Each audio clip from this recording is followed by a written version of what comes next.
আসসালামু আলাইকুম। সবাই কেমন আছেন? আশা করি সবাই ভালো আছেন। এই যে দেখুন এখানে আমি সামুদ্রিক কাতলা মাছ ভুনা করেছি। এই রেসিপিটাই আমি আপনাদের সাথে শেয়ার করব।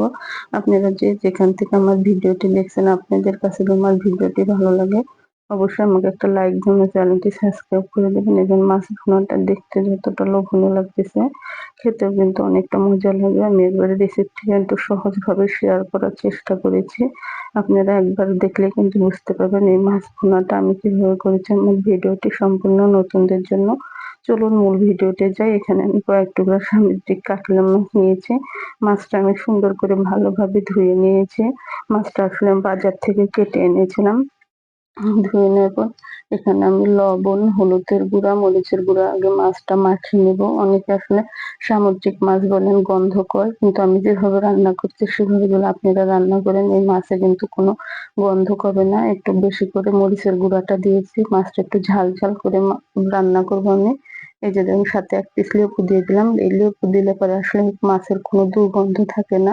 আর মাছটা খেতেও কিন্তু অনেক মজা হয়। এই মাছটা কিন্তু আসলে এভাবে মেখে ০.৫ ঘন্টার মতন রেখে দিতে হবে ম্যারিনেট করে। আমি এভাবে ম্যারিনেট করে ০.৫ ঘন্টার মতন রেখে দিয়েছি। ০.৫ ঘন্টা পর আমি এসে চুলায় একটা প্যান বসিয়ে দিয়েছি।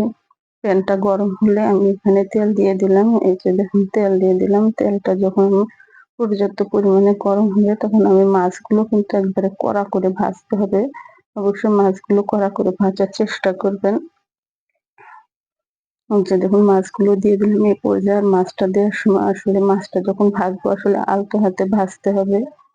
এই মাছটা যদি অতিরিক্ত নাড়াচাড়া করবেন। এই যে মাছের পিসগুলো আমি একটু কড়া করে ভাজতেছি। আসলে মাছটা একটু কড়া করে ভাজলে মাছের ভুনাটা খেতে কিন্তু অনেক মজা হয়।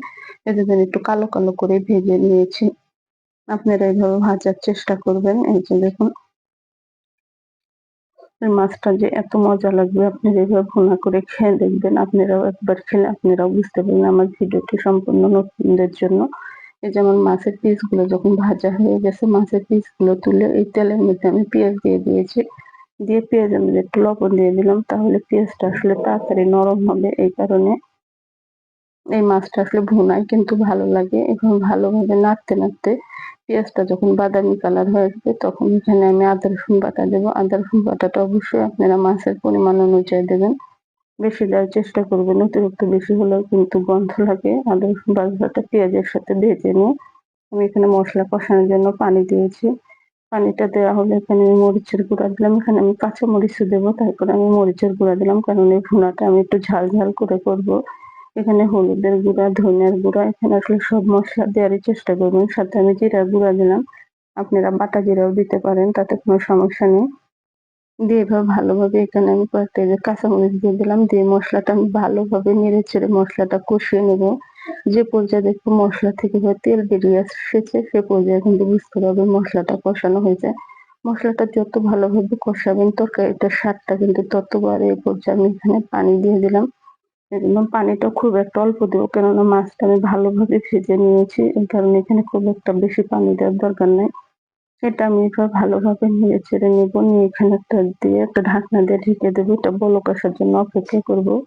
যখন এই যে দেখুন আমার ঝোলটা বলক এসেছে এ পর্যায়ে কিন্তু আমি এখানে মাছগুলো দিয়ে দেবো। এই যে দেখুন এই মাছটা দিয়ে কিন্তু খুব একটা জোরে নাড়াচাড়া করা যাবে না। বেশি নাড়াচাড়া করলে এই মাছগুলো আসলে ভেঙে যায়। এই যে দেখুন আর ভুনার তরকারিতে আসলে অতিরিক্ত ঝোল দেওয়ার কিন্তু কোনো দরকার নেই। এভাবে এখন আলতোভাবে নাড়ার চেষ্টা করতে হবে। এই দেন মাছটা কিন্তু এখনই দেখতে কিন্তু অনেকটা লোভনীয় লাগতেছে। তাহলে বুঝতে পারবেন খেতে কিন্তু অনেকটা মজা হবে।